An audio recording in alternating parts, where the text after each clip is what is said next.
भी अरे खेले भाई तो खिला ले बबलू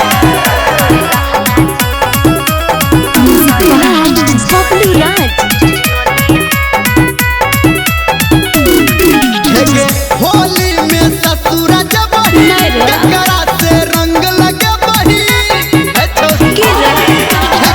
होली में ससुरा जब ककरा से रंग लगे बही घरे में बैठ के छौरी करवा की पछतावा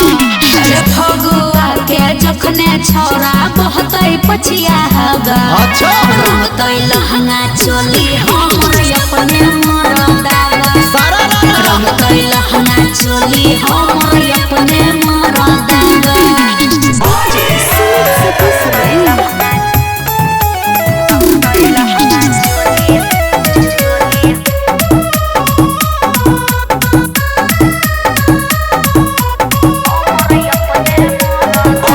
सुनै छियो सैया तोहर रहै छौ विदेश में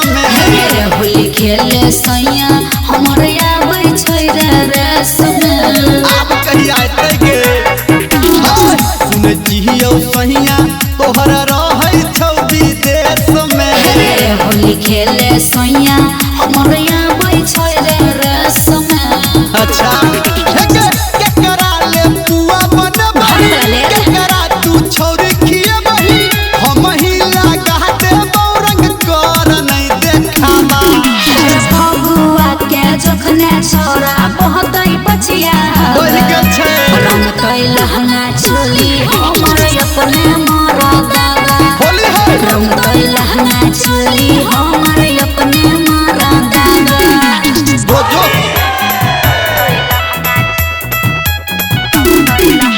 मां गायत्री रिकॉर्डिंग स्टूडियो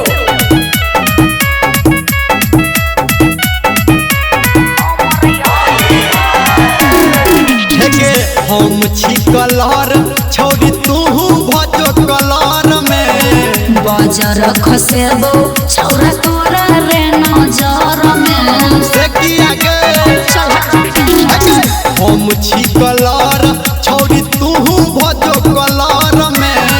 बाजार खसेबो छौरा तोरा रे नजर में अच्छा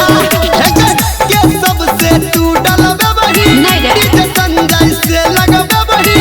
बहुनी रमलिया छौरी कर नहीं तू दावा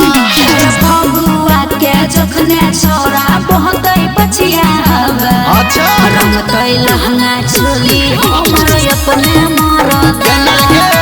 रंगतै लहंगा चोली हमर अपने मरदावा